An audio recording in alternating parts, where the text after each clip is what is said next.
만약에 예. 윤석열 대통령이나 그 김용현 전 장관 등이 내란죄로 처벌을 받게 되면은 예.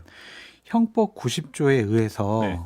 윤상현 의원이 어제 했던 그 발언들 그리고 국민의힘이 내란죄를 범한 분에 대해서 보호하고 방어하려고 했던 그게 뭐가 문제야라고 얘기했다라고 하면 예. 헌법 90조에 의해서 내란죄를 범할 것을 선전 또는 선동한 자는 2년 이상의 유기징역에 처한다고 되어 있어요. 예. 그러니까 이 조항 때문에 예. 윤상현 의원이나 국민의힘이 상당히 좀 어려워질 수 있지 않을까. 예. 그런 생각도 실정법 들어요. 위반이군요. 그러니까 조심해야 돼요. 지금 예. 그렇습니다. 예. 지금 이게 그냥 단순히 박근혜 정권 국정농단 아우 창피해 뭐 어디 후원금 모금 이런 수준이 아니라니까요. 예. 대한민국의 근본 체계를 무너뜨리려고 한 내란 행위로 지금 인식이 되고 그런데 있잖아요. 내란 범죄 정당 국민의힘이 여전히 내란 속의 옹호에 여념이 없는 가운데 그 중에서도 특히 과거 전두환의 사위 윤상현의 활약이 단연 눈에 띕니다. 그런데 이거 윤상현도 윤석열의 깜빵 동기가 될 가능성이 매우 높아 보입니다. 누가 전두환 사위 아니랄까봐 최근 윤상현이 내란 속의 윤석열의 계엄령이 고도의 통치행위라 주장하고 전두환 신군부의 논리를 그대로 따라하며 궤변을 펼치는 중입니다. 물론 이러한 궤변을 윤상현이 가장 열심히 설파하고 있어 다소 가려져는 있지만 홍준표도 그렇고 국민의힘 꽤 많은 인사들이 이 계엄은 고도의 통치행위라는 논리를 주장하고 있는 중입니다. 이에 그야말로 민심이 격분한 것은 물론이고 저들도 무언가 드러나지 않은 내란 관련 공모행위가 있는 건 아닌지 의심을 안 할 수가 없는 상황인데 다행히도 내란 가담 증거가 드러나지 않아도 저들은 아주 높은 확률로 깜빵에 그것도 최소 3년 이상 갈 것으로 보입니다. 이는 바로 내란 선동자들도 처벌할 수 있기 때문인데 관련하여 윤상현을 비롯한 내란 옹호자들을 지옥으로 보내버릴 놀라운 법리 영상으로 보시고 오겠습니다.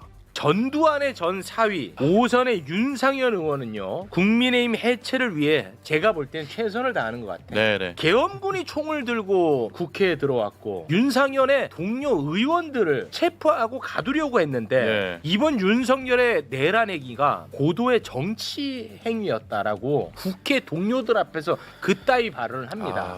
보안사령관 전두환의 사위다운 해석인데 저게 이제 전두환의 주장이죠. 주장. 근데 전두환 노태우가 다 내란으로 인정돼가지고 사형받고 사면 복권된 거 아닙니까? 네네. 그걸 다 전 국민이 알고 있는데 그걸 나와가지고 계엄이 통치행위다. 아니 계엄 자체는 대통령의 권한인 건 맞아요. 근데 그 계엄을 갖다가 국민한테 총칼을 겨누는 네. 쿠데타를 했기 때문에 지금 우리가 문제 삼는 거 아닙니까? 네, 근데 그 내용을 안 삼고 통치행위다라고 앵무새처럼 얘기를 하는데요. 저 윤상현 의원은 저 넘어갈 수 없고요. 우리 형법 90조에 내란에 대해서 선전선동하면요 징역 3년 이상의 유기징역에 처하도록 돼 있어요. 저는 윤상현 저거 내란 선동행위라고 봅니다. 그러네. 저는 진짜 저렇게까지 전두환의 사위가 한 번 나라를 망가뜨린 거에서 저 자제를 못하고 또 한 번 지금 나라를 망가뜨리기 때문에 네. 저 윤상현은 저거 내란 선동행위로 저는 반드시 처단해야 된다고 봅니다. 아, 네. 맞습니다. 너무 좋았습니다.